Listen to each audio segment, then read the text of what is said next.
Hello and welcome to Arts and Entertainment. With Chris and Randall. I'm Chris, I'm Randall. and welcome to the show. This is part three of the four-part we're doing on the fine arts. We haven't really done that many episodes on painting, Randall, have we? Well, we did a Marcel Duchamp episode. I think we did one other on something, I Yeah, forget. But out of yeah, it's if you go to our 90. website, chrisandrandall.com, you can click on Fine Arts and see everything under that subject. Yeah, but definitely out of 90, we really haven't done that many. So, folks, what we're trying to do, and I know it's a lot of episodes, but the idea behind it is we just wanted to dedicate an entire timeline. And instead of doing a little bit as a survey, we just wanted to dig deep, and we really just haven't done a lot of painting. So this is I now where I think the first two episodes we were just laying a lot of groundwork. This episode and the final episode are going to be where we get very specific about certain people, and Randall is going to start really going into greater depth about, I guess, your thesis. But before we get too far into the woods, or too far into the weeds, I just like to say, as always, please like, subscribe, share, comment. We really need to know, especially when we decide we're going to do four episodes in a row on a subject where it's a truly the deepest dive I think we've ever done, Randall. Are we going in the direction you like? Would you like to see more of this kind of in-depth analysis? Would you prefer shorter stuff? We're tailors, and we just want to make a podcast that suits your interest.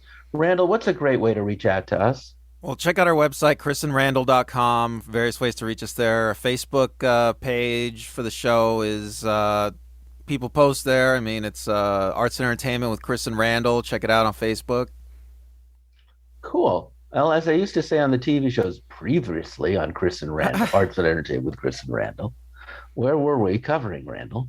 Well, yeah, I'll just do a real quick recap. So I wanted to, I mean, should I just say it? I'll just say it that Yeah. this all started because I was interested in Adolf Hitler and his taste in art and how his aesthetic taste influenced his politics and influenced the horrors of World War II.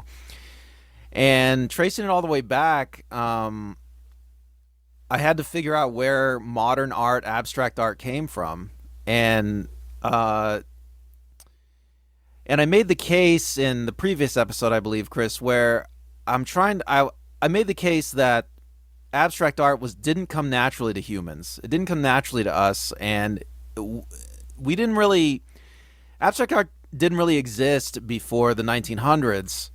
It was something that we had to develop and come to, and it wasn't an easy road. And so the last episode was the road to modernism, I called it. And we got up to this painting that you see on the screen, which is Wassily Kandinsky's 1903 The Blue Rider. Now, we're not at modernism yet, but the road to modernism really starts, I'll just recap it really quick. It starts in 1863 with the Salon des Refusés, which is it's like an alternative art scene in Paris, where people that aren't painting like the mainstream art can get some views and get some eyeballs on their work and sell their work. And then by 1874, you have the term Impressionism is coined. And I made the argument previously that Impressionism is really influenced highly by photography. And I just want to make a point about that because, a lot of people would say, oh, Impressionism, and I thought the same thing too before I started studying this, but Impressionism is like some sort of, it's the first step towards abstract art. It's the first step towards seeing in a different way that's not photorealistic. But, I don't think that's really the case. If you look at the paintings, what you see is the camera's invented and photography starts to take off. And the Impressionists, I feel, are really influenced by photography. They're because what they want to do is they want to capture a photorealistic scene of what they're seeing. They want to capture, they want to capture something that's correct, shall we say? And this is a theme I think you see and I'll expand on this later, but this is a theme you see, I think, in the West, in the let's say the Abrahamic world, Chris, like the Islamic, Christian, Judaistic, Jewish world. It's a theme where you see that people want the absolute truth. They want something that's correct, that's true, and you see that all throughout this world, in the Middle East and Europe.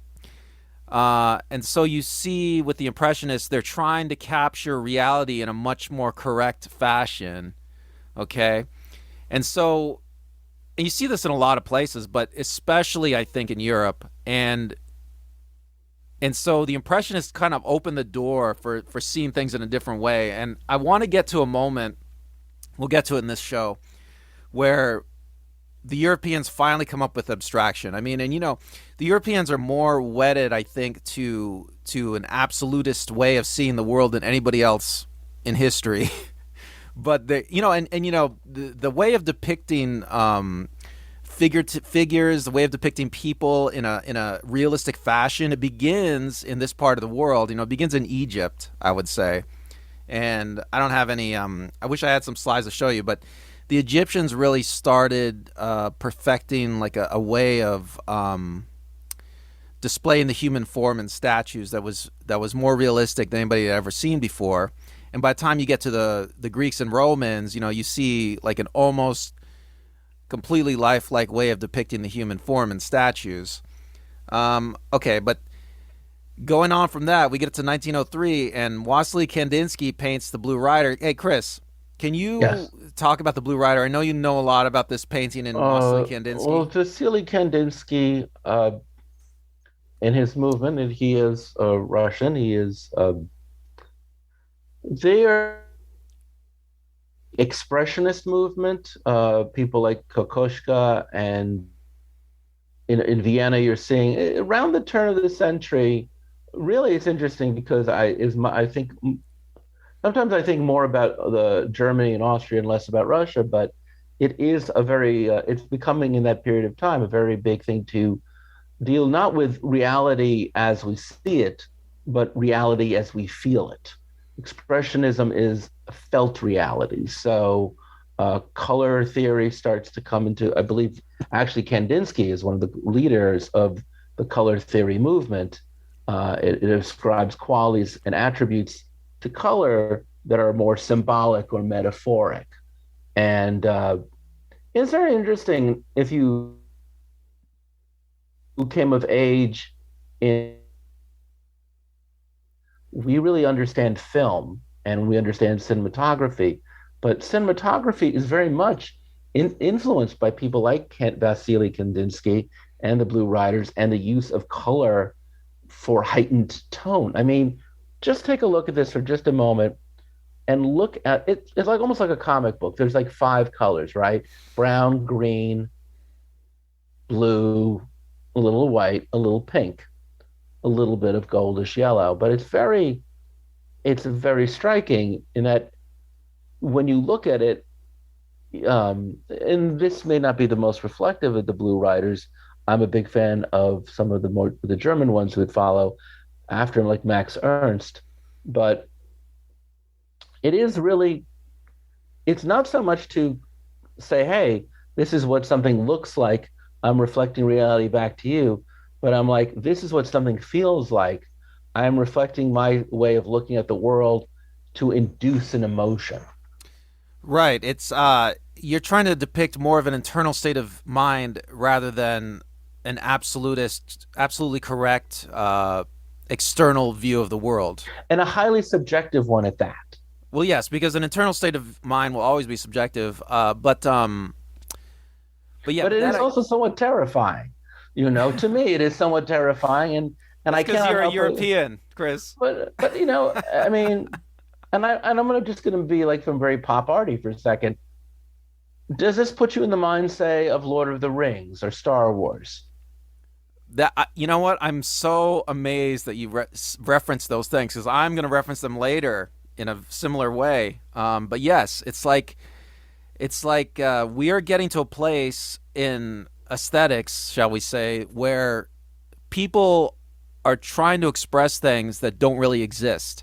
And that idea that you're going to express something that doesn't really exist physically is it's mind blowing, Chris. Like human beings could never do that before. And I will say that this is concurrent with the popularity of opera, which also deals with heightened emotional reality.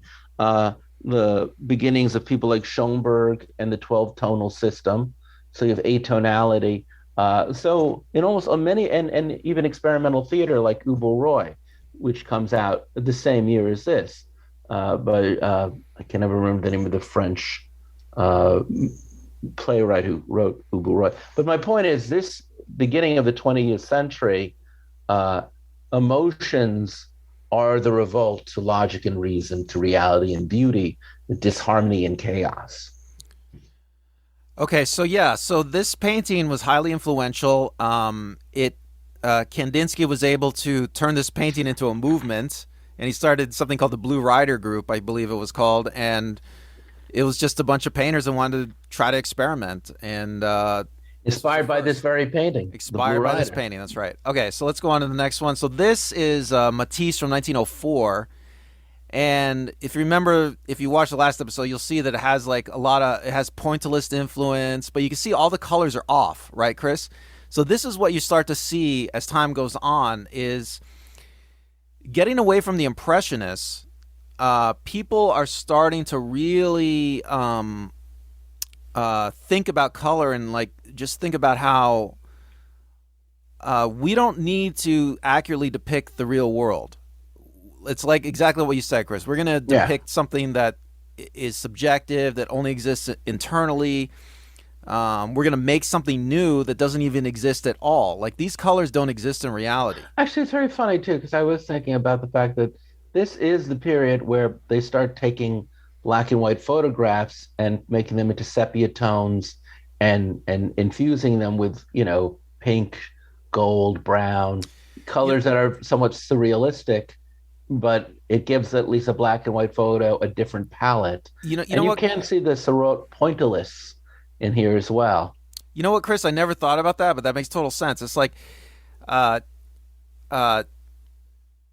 artists of this time are influenced by the technological developments for sure, but it's like, some of these feel so accidental. I mean, if you look at photographs from this period, you can definitely see like the colors, they seem kind of random.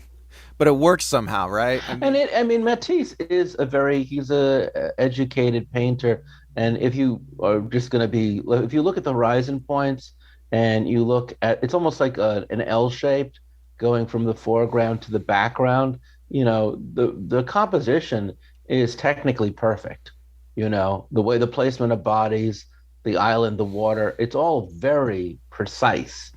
But what he does with it, within that, with the choices, you say, the colors, the pointillist approach, the anatomy that is somewhat more amorphous, shows that it's well within his power for him to recreate something that would be very much like photorealism if that was what he wanted. Well, all these painters can, this is a point that, like, when people talk about the arts, they always want to tell, like, the novices, that, all these painters can paint photorealistically, but they just choose not to.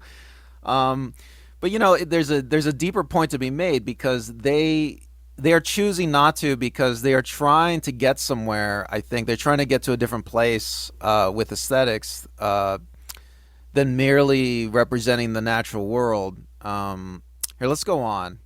So this is what I was talking about just a second ago. This is let's see. This is from 1905, from the Water's Edge.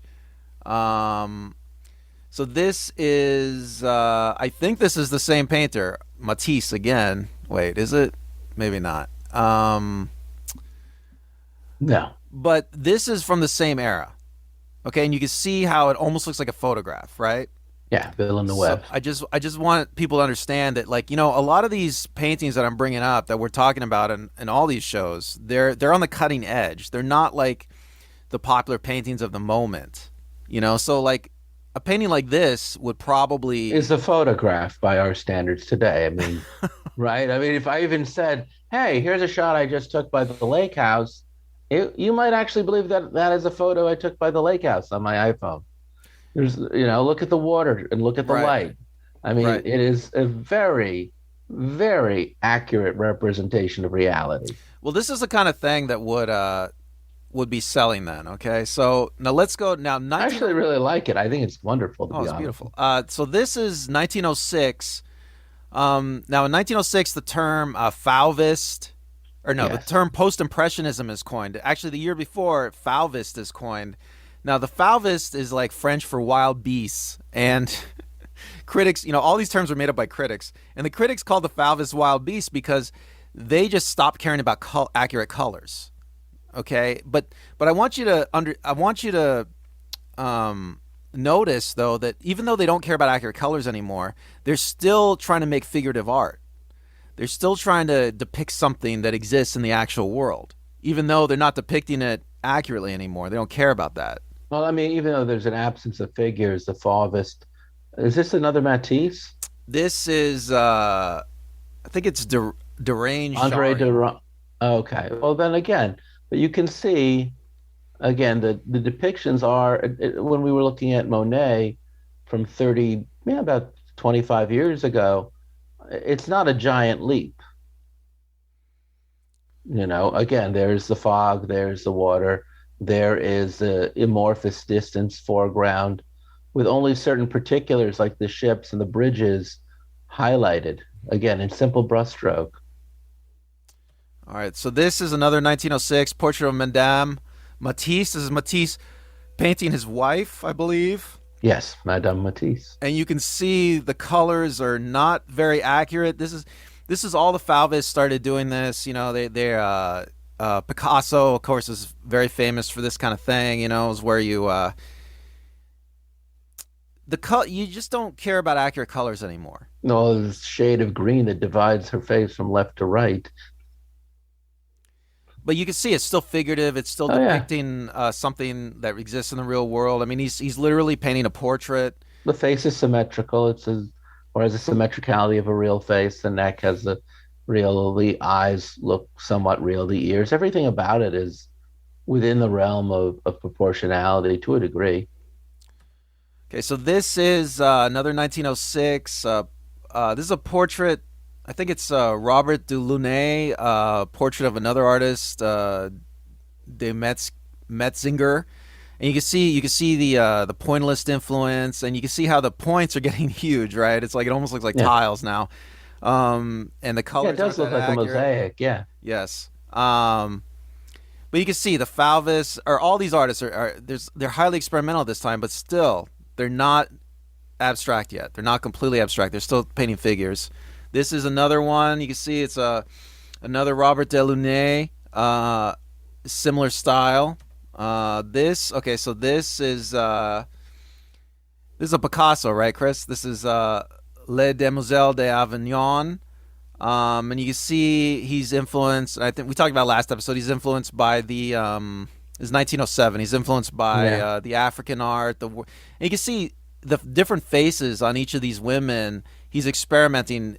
He's giving. He's looking. He's experimenting with different ways of seeing and depicting the human figure in this painting. And you can see he's got like 4 different ways of depicting the human face in here. Yeah. But he's still trying to depict human figures. 1908. So this is another one by Kandinsky. Okay, so Kandinsky is he's got further experiments going on. This is Blue Mountain, and he is. Yes. Did you want to say something, Chris? I just realized that people are listening to this. I need to be better. If you've been listening and you're going, I think I'm going to turn this off unless I actually. So, and we should have said this at the upfront. Randall, we'll have a gallery that you can go to, I guess. You can download the slides on the website if you want, or you could watch the video on YouTube or Facebook. Okay, and I promise, if you've already been with us this long, I will do my best to describe what we're looking at. That is on me. What we are looking at right now could be described as people on horses, and in the background there is this somewhat surreal shape of a mountain in blue and trees in yellow and cranberry with a pomegranate sky. It's very similar to what Peter Mack's art would look like in the 1960s if you saw the Beatles animated film, Sergeant Pepper's Lonely Hearts, The Yellow Submarine, it would be very reminiscent of that. And you can see that the colors are not nearly accurate. But it's still figurative. There's a mountain, Yes. there's trees, there's horses. So this is another Kandinsky, 1908. He's still experimenting. And this is a small town. Like a main street. We can see buildings and the background. There's a field and people in the foreground sitting on the grass, picnicking, possibly some people walking, maybe home from work, a horse and carriage. But the colors are, yellowish green and orange and reddish hued apartment buildings or office buildings. The grass is green, but in a very, even some of the buildings are green, so it's somewhat hard to tell what's a building and what's grass. And then the sky is this very nice kind of yellowish rust quality. Everything again has it has a heightened sense of color and surrealism, or not surrealism, but it's almost colored, I'd say. I just want to point out too that at this time, there's all these art journals, like the Blue Rider group. They had their own journal, and so all these artists are making these paintings and they're sharing them with the world and other artists through these journals. So everybody's looking at everybody's art, and they're all trying to come up with something. And you can see, so the Salon des Refusés happened in 1863, which opened the door for experimentation. But here we are in 1908, and we're still not at abstraction. Okay, so this is my point, my overall point, that it's very difficult to get to abstraction. So this is arguably 1909 Francis Picabia. This is called caoutchouc, I think it's called, which is just rubber plants, I believe. Chris, So this, for those of you who are not looking, it's a series of intertwined circles and a background that is also made up of geometric shapes that could be parts of a circle. The circles are black striped, but everything else in the background is these blocks of goldish brown, black and rust and blue and gray and white. This is truly abstract, though there is a center point, and you can focus, as you say, on the rubber plant, if that is what it is. Well, okay, if you see a photograph of a rubber plant, it basically looks like there's a bunch of fruit in the middle that looks like these the circles he's drawn and a bunch of leaves around it. So, if you see a photo, you can see that this could be representational of a rubber plant. But yes, it does seem like it's getting away from figures. But here's the interesting thing about this. Okay, and I've made this point many times before, like going all the way back to the landscape artists, is that these artists accidentally make abstract works all the time. But without the underlying philosophy to undergird it, without the philosophy to help them, to guide them, they don't recognize it.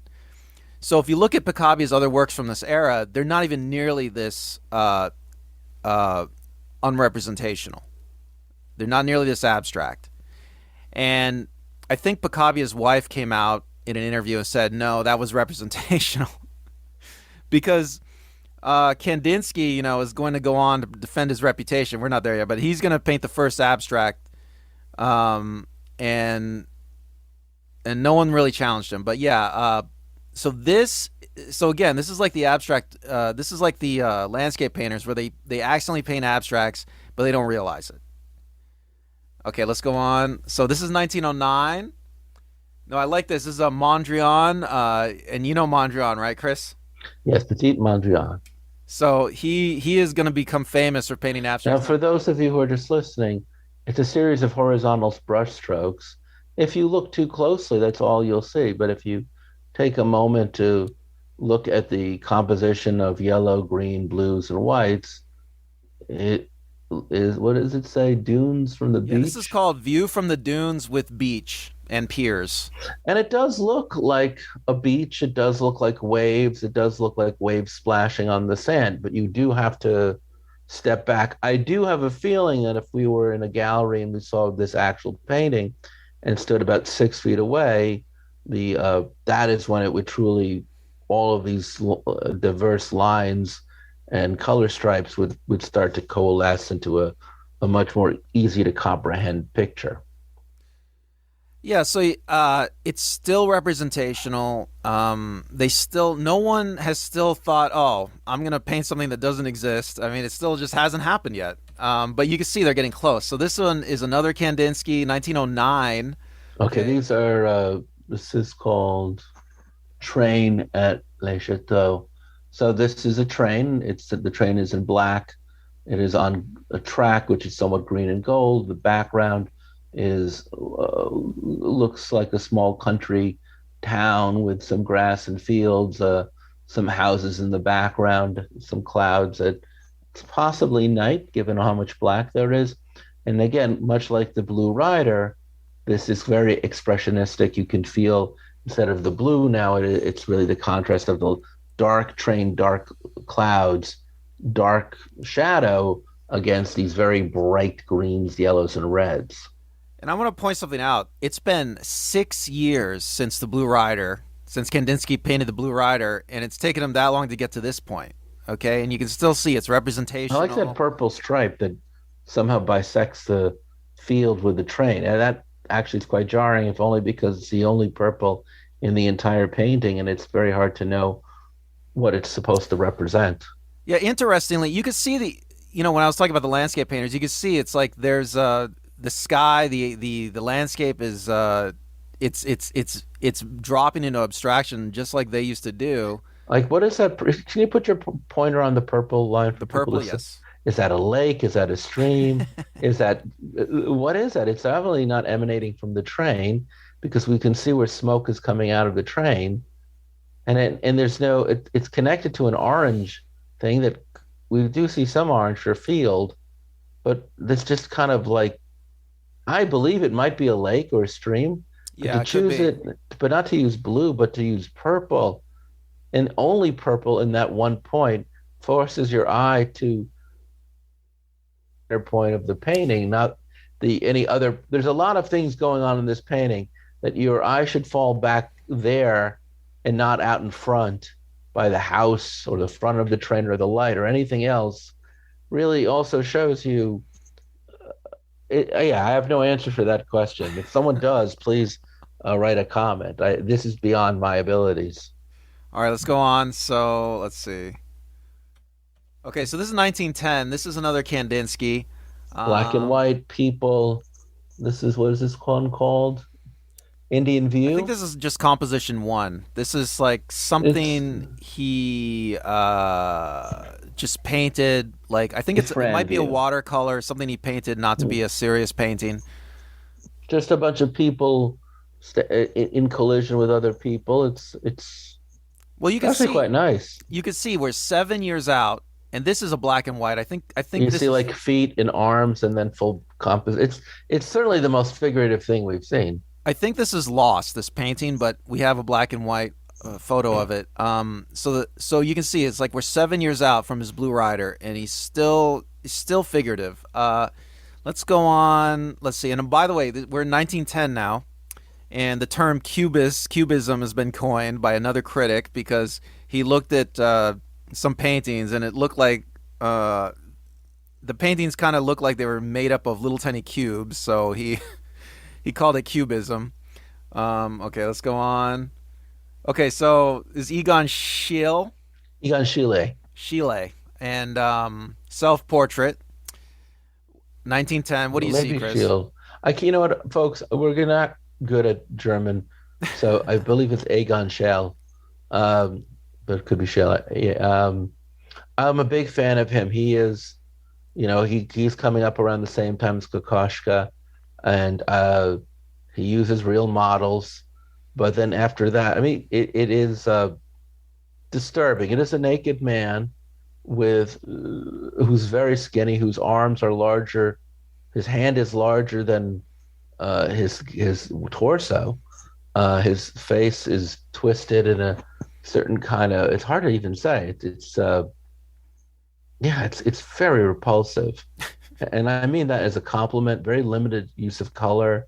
Very, it's just a kind of a pale yellowish background, a cream background with little highlights of white. and then just a pink body, just really Isn't something it is wrapped around his arm, and I can't even tell if it's clothing or more flesh. isn't it interesting though that it's still figurative, and it seems like painters of this time, they're coming up with all these different ways to represent reality, but none of Yes, them have thought about going abstract yet. I mean, even Kandinsky. Okay, so this is a good example of Cubism. It's Pablo Picasso, 1910, Girl with a Mandolin. that's a very famous piece by Picasso for the Cubist time. And again, it is on one hand a series of geometric shapes, and on the other hand, it is the figure of a woman playing a mandolin. And the Cubists, I would argue that the Cubists get really close to abstraction, maybe even going over the line to abstraction. And that's why they got such a weird reception in some parts of the world, especially the United States. But they weren't even trying to go to full abstraction. I don't think.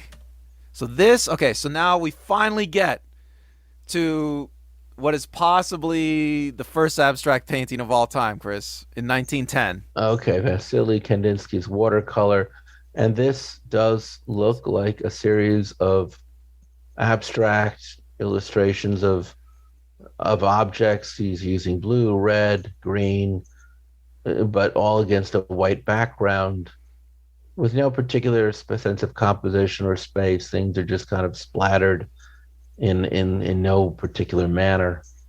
So this is a watercolor, and I think that Kandinsky later used this to prove he painted the first abstract. I don't think, because it's a watercolor, I don't think this is a very serious work at the time. And there's another work he makes the next year that becomes. Yeah, I'll say famous. this about watercolors because my mom's a painter, Mm-hmm. and she has always told me that watercolor is a very unforgiving medium. And I do want to point out that there is nothing that looks like it's by accident in this painting. Every choice of color and the tightness of whatever it is that he's creating is very specific. I could compare this to maybe a bouquet of flowers, which would not be correct since those are more compact. But whatever he is doing in this particular painting, it is clearly not by accident. It's not like a free association. Right, but yeah. So he finally makes a painting. A European artist has finally made a painting. An artist has finally made a painting that's of nothing. There is nothing in this painting that is in the real world. This is not depicting anything that exists. That is correct. This is a piece of art that only exists within itself. This is a groundbreaking moment in the history of the arts, Chris. This is the abstract moment. This is Now, again, for those of you who think we're making too much out of something, I do really want to point out that for millenniums, the role of art was just to replicate reality. That was it. The role of art was simply to capture for posterity something that we all see but cannot hold. So our memories are only so good, but a painting, a depiction, a carving on a cave to a stretched canvas, anything between that period of history simply exists to show you what you already know, but can refer back to just so you know that you're not alone in seeing it. My point is this, just at the most important point, folks, imagine we take so much for granted because we live in a postmodern era, but this was the most important thing. This really was insane that people up and literally from when are the cave paintings, Randall?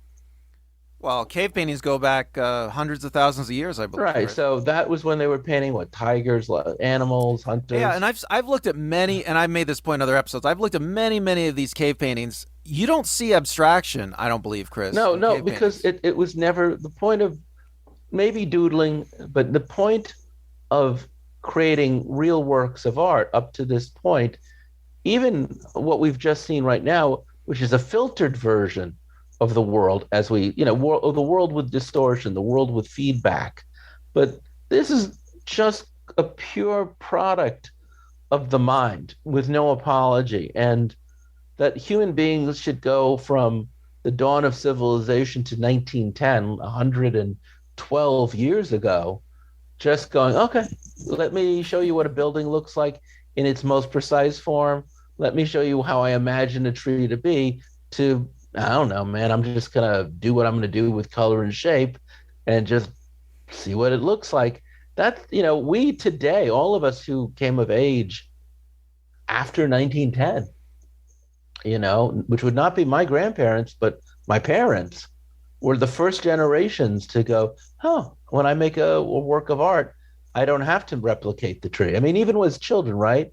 The first art projects we do is to replicate reality. Yeah, I remember as a child in class, Chris, every now and then in elementary school, we'd have drawing time. Yeah. The teacher would play music and just say, draw stuff. And I remember one day the teacher said, you can draw something abstract. And I was like, what's abstract? And she said, it's nothing. It's just shapes and things. It's you're drawing nothing. And human beings at our inception, we just don't know how to do that. We always feel like when we draw, almost through collective memory, that it's our role to replicate reality as it is.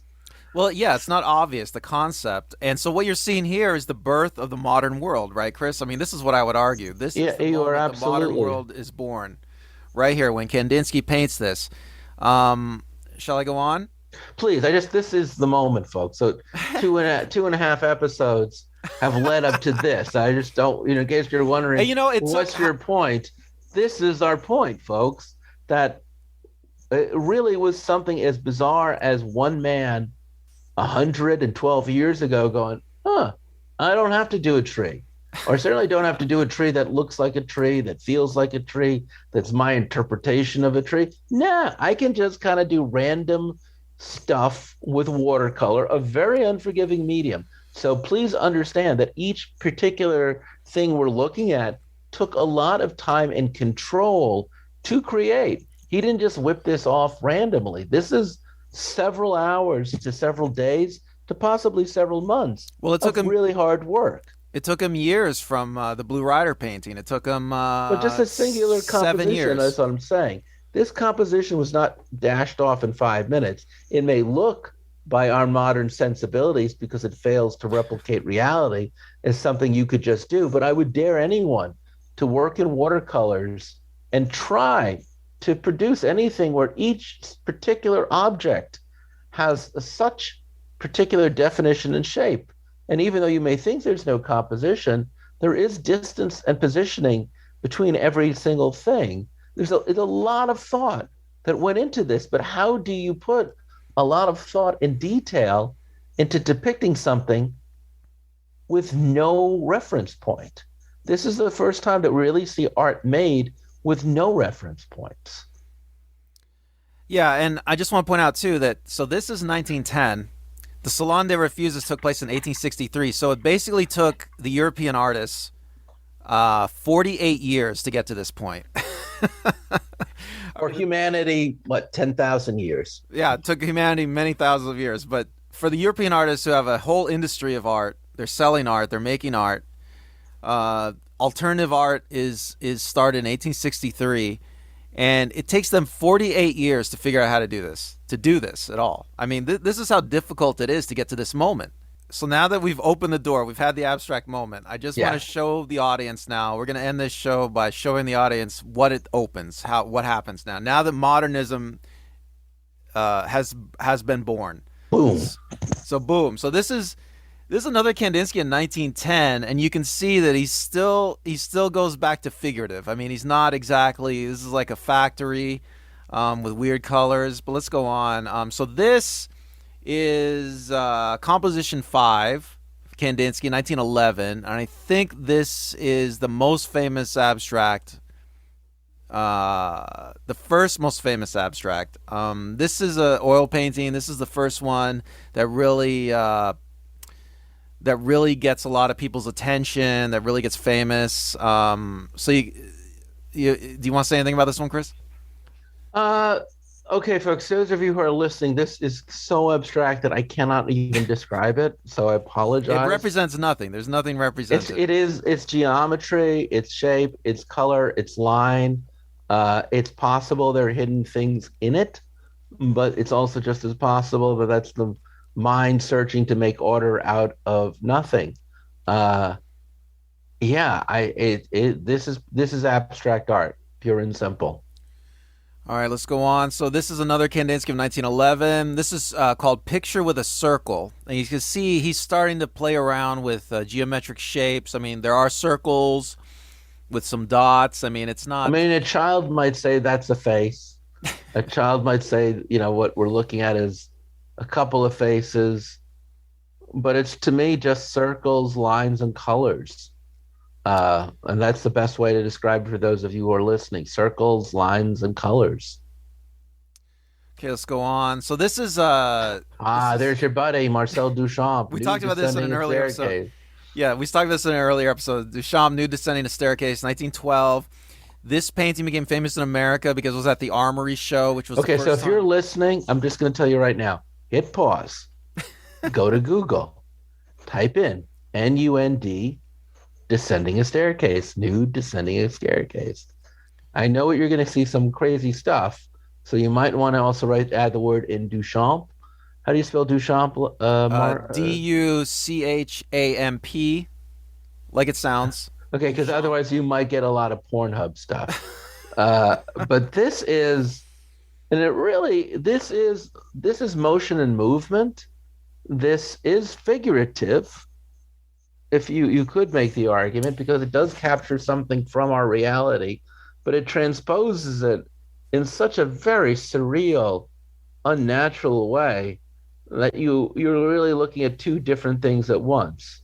Yeah, so Duchamp got a lot of criticism for this painting, and he's a little bit behind the curve because already Kandinsky is painting abstracts, and Duchamp is still trying to depict motion and different ways of seeing in a painting.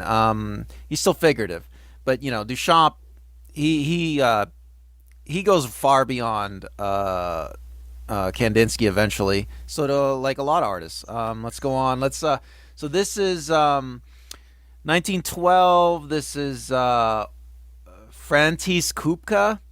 And you can see this is a completely abstract. Your guess is as good as mine. Again, it's geometrical shapes, somewhat more oval related. Almost reminds me of what I would make with a... Oh, now I can't remember what it was called. But yes, it's some blues and reds, some whites and black.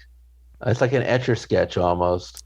It is ornamental in some sense because of the shaping between the reds and the blues is very illustrative.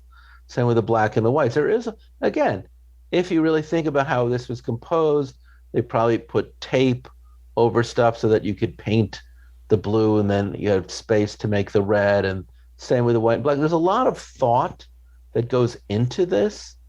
It is deliberative, and yet at the same time, there is no rhyme or reason to it.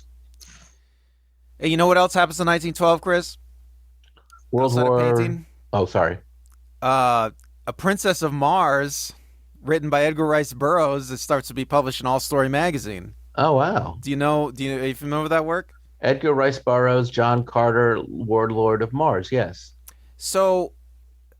Daja Thoris is her name. So, the Barsoom series, right? Because what is it? Yes. Barsoom is Mars in these books. So this is the prototype for like movies like Star Wars and other science fiction, Buck Rodgers and stuff. Really? I was going to say this looks like every Algebra 2 book I had in high school. Or geometry or trig, No, I'm talking not about the painting, Chris. I'm sorry. I'm talking about, this is another Picabia. I'm talking about... I'm just talking about A Princess of Mars, the Barsoom series. So right. In literature, because it's, modern science fiction, is another part of the modern world that doesn't exist. We are looking at a couple who are naked, who are embracing each other, but at the same time, they're just made out of geometrical blocks. Everything is in flesh tone for the body, and their background is more of a goldish brown, and they could well be on the moon. So yeah, you can see that Picabia is like he's still kind of figurative even in 1912. I mean, this is a year, at least a year after, or the same year that. But how does this relate to John Carter, Warlord of Mars? It doesn't. It doesn't, but I just wanted to point out that this is what's happening in the arts. Okay. No, it's cool. I know. I actually think you're right, because in this period in theater and music, again, artists all over are taking liberties. In Gustave Alapiner is reading his manifesto at this point. Artists feel that how far can they take the known world and transpose it into a world of science, shape, geometry, or wherever their imagination takes them. And it's very freeing and very liberating to see. Right, and this is what happens after the abstract moment. So you see this explosion in the arts where they're trying to imagine like completely new worlds. I mean, the Barsoom series, Mars. I mean, even though it's Mars, it's like it's a completely fantastic world that could never exist. And H.G. Wells. H.G. Wells, who's alive and writing at this period in history. Right, H.G. Wells comes before abstraction, but if you read like science fiction of the H.G. Wells time, he is writing about something, right? He's writing science fiction that is a commentary on our world somehow. But when you get to like the Barsoom series, Edgar Rice Burroughs, it's just a escapist fantasy. I mean, it's like it's completely unconnected from our world at that point. This is a 1912 Robert Delaunay. I think it's called Simultaneous Windows on the City.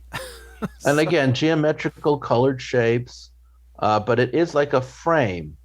It looks a lot like a painting frame. Well, let's go on. So this is another Kandinsky, 1912. You can see he is expanding. I mean, you can see that this painting you almost see things that look like figures. It could be a wolf or an animal, but they meld into complete abstraction. He's toying with us now, Chris.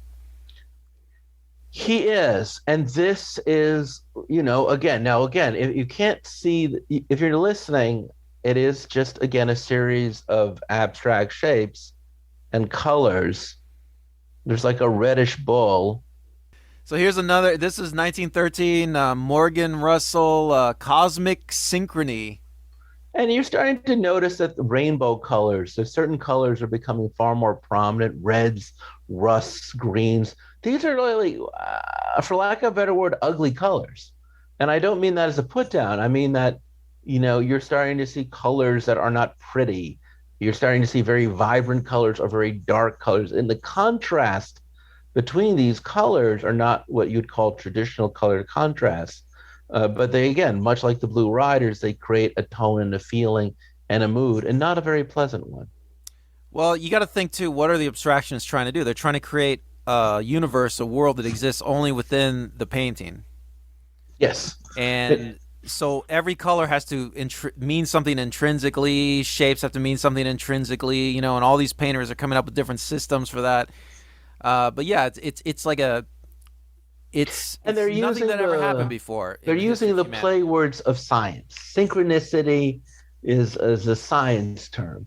And if you even know anything about the classical music of this period, it has like a studies or a symphony, and like even the terms for music being composed, the terms for poetry being composed, everything is becoming. This is a period where every kind of pseudo-scientific principle is being applied to the arts, because somehow there's a feeling that it can be quantifiable. It can become a political.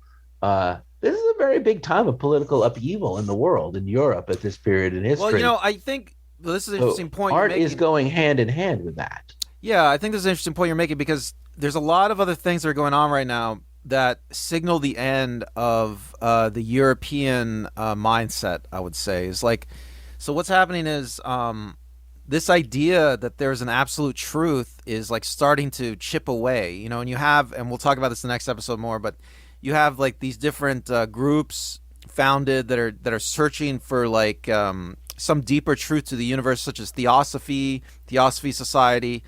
Einstein has come up with this theory of relativity, his other paper, E equals MC squared, where the idea that things are quantifiable and absolute and unchanging, that idea is starting to fall away. I mean, even the idea that of the existence of God and the absolute goodness of whatever. So this is the same. We already saw this. This is from Right. sometimes people attribute this to 1913. He wrote 1910 on it. So I don't know if I don't know if Kandinsky is like trying to claim that. I don't know if that he's lying, but So that's a textualist work you now have in front of this us. is Malevich, 1915, and so Malevich for a while was. Some people claim that he was the first abstract artist, but you can see like he's going into complete abstraction, yeah, and he's playing with the surface of the canvas, right? Yeah. Let's go on to okay. So there's another Malevich. I like Malevich because he is experimenting with things that Kandinsky doesn't. Like And again, you're seeing just shapes in space for those of you who are listening, geometric blocks. Mondrian also around this time is also doing a work like this. This is actually what we're looking at right now is far more indicative of where abstractionism is going at this point in history, which is separation, color.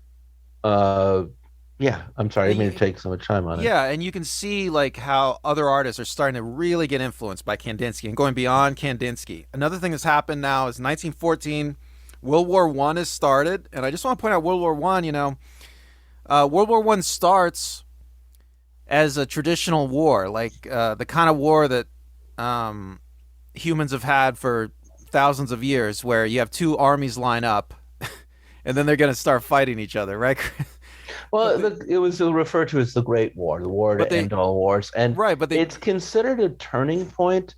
It's the end of a certain kind of 19th century aristocratic view of the world. It is the end right. of idealism, romanticism, classism, and a certain naivete.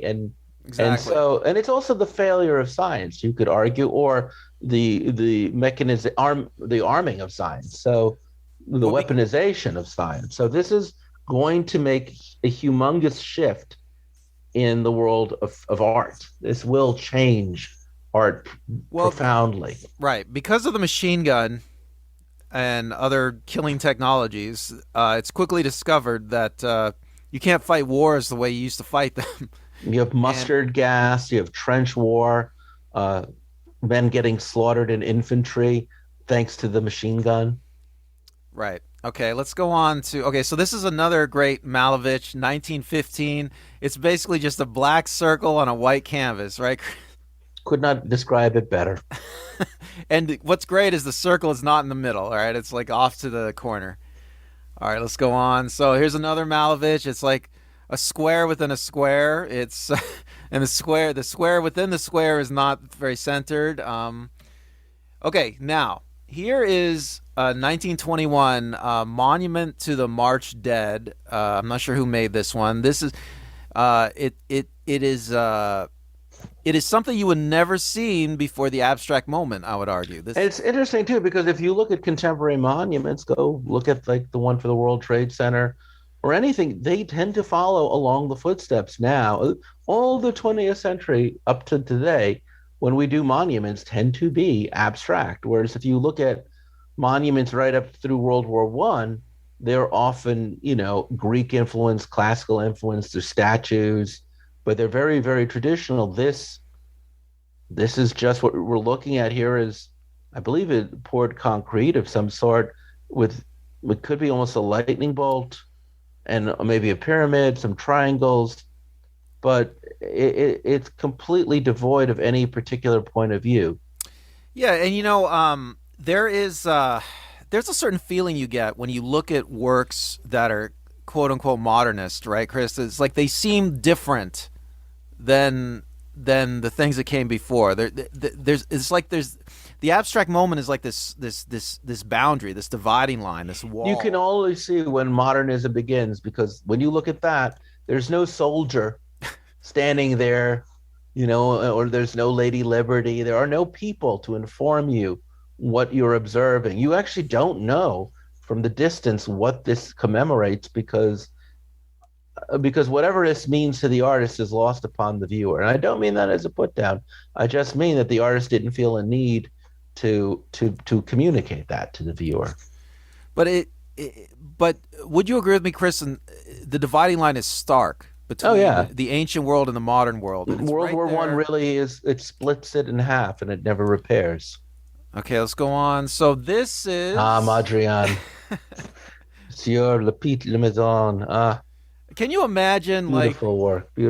Yeah, this is 1921. Mondrian. Chris loves this stuff. Can you imagine if Mondrian had lived I don't know, in 1000 and painted this? I mean, look, for those of you who are just listening, it's just a series of squares and rectangles, most of which are in black and white. One rectangle's yellow, one rectangle's blue, and one rectangle is red. And honestly, what this is just the beauty of composition, color choice. This is what I mean by abstractionism is deceptively simple, but you could put the colors in different places.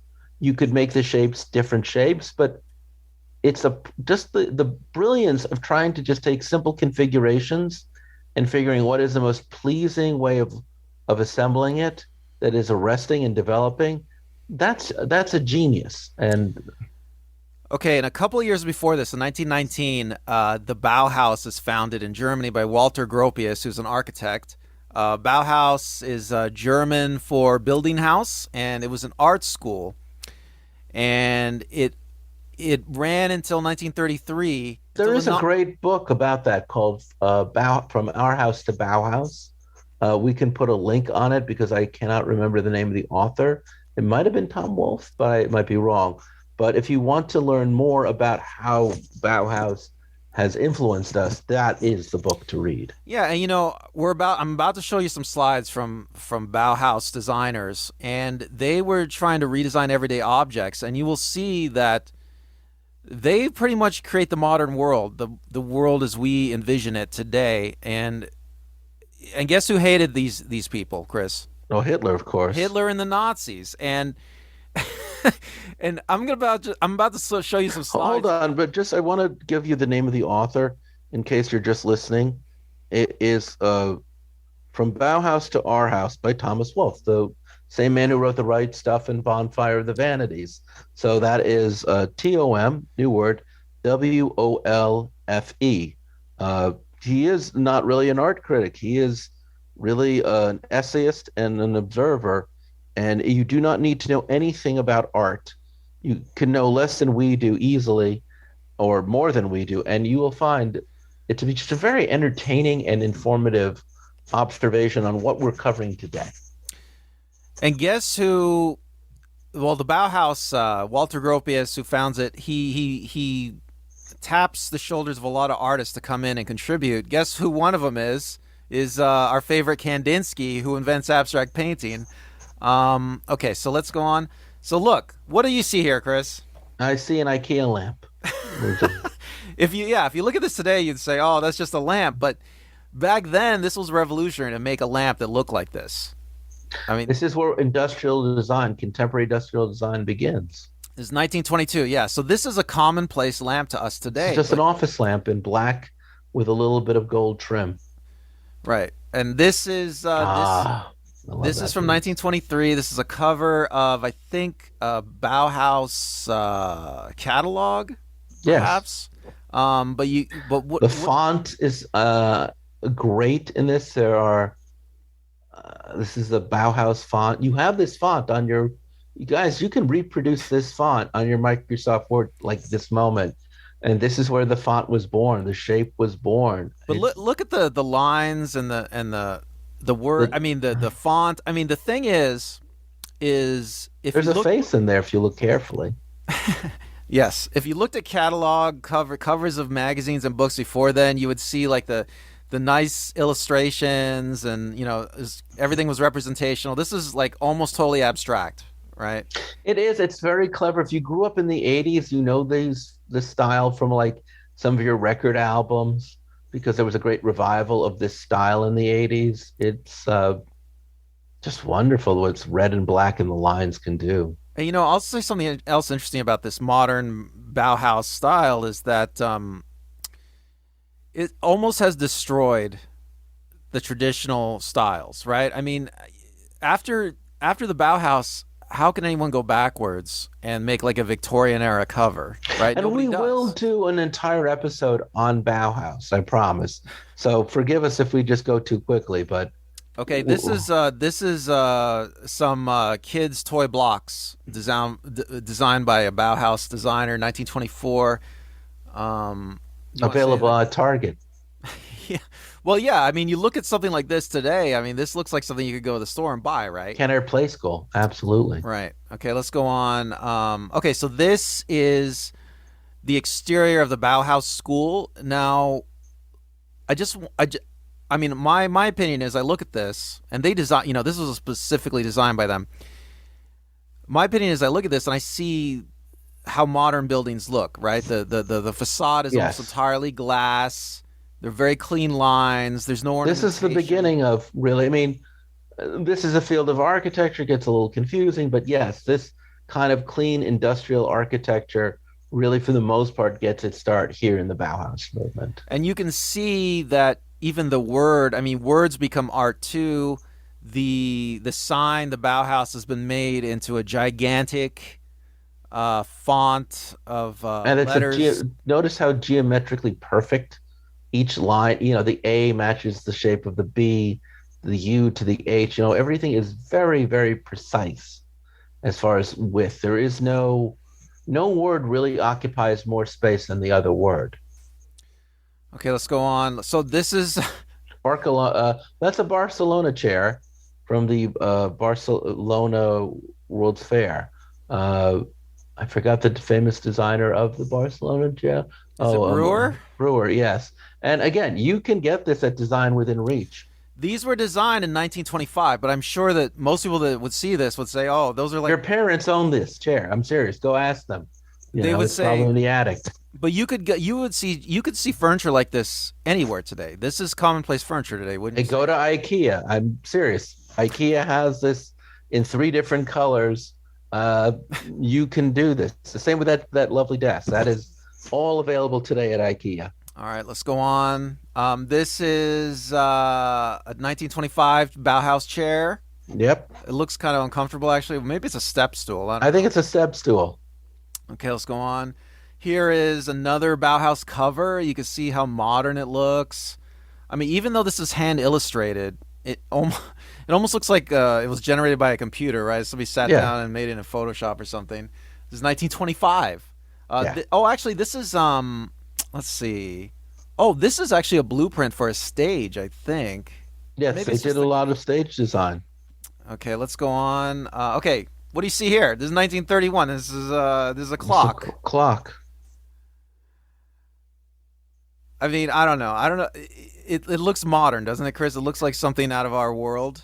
I would say if you look at the album by New Order, if you Google it, it's just called New Order FACD dot 50 1981 movement. Uh, I could show you, but I don't think it would look good here. You'll just see how like Bauhaus style once again came back in the 80s. Okay, this is An Ovaletti typewriter. yes. So, Is this art, Randall? well, Yes. Industrial design, folks, is art. Go to museums and you will see once you get to the 20th century, something as simple as a typewriter can be considered art. And Ovaletti is certainly a lot of thought goes into design. And there's some wonderful documentaries about these things.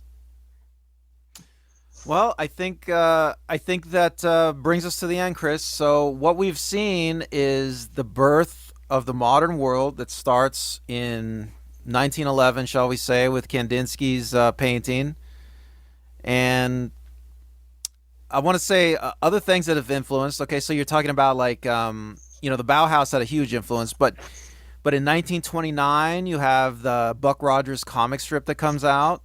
You have 1933. You have the first modern comic book is published, Famous Funnies. In 1937, The Hobbit comes out, and you go on, you extrapolate on and on. You have things like Star Wars are clearly influenced by Flash Gordon and things. Flash Gordon was a competitor to Buck Rodgers. Yeah. So that's it, Chris. The birth of the modern world.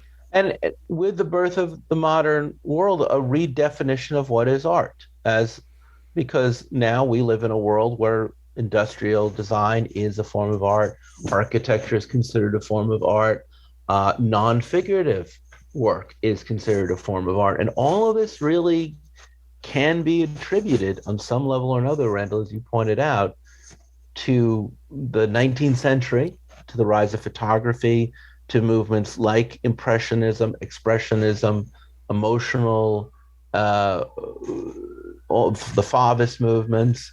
All of these things basically trigger something else. And as art changes from literally millenniums of just being very, very much limited to what is in an academy, what is sculpted, what is on canvas, to something that is just diffuse. And the limit is, I would argue, your imagination. And what we consider imagination gets redefined with the birth of the 20th century. Where this will lead us, Randall, I am fascinated to find out. And I promise our listeners, now we're going to get personal, and we're going to deal with people and consequences in the world of art. Until then, I'm Chris. I'm Randall. And we'll talk again. Bye-bye. Bye.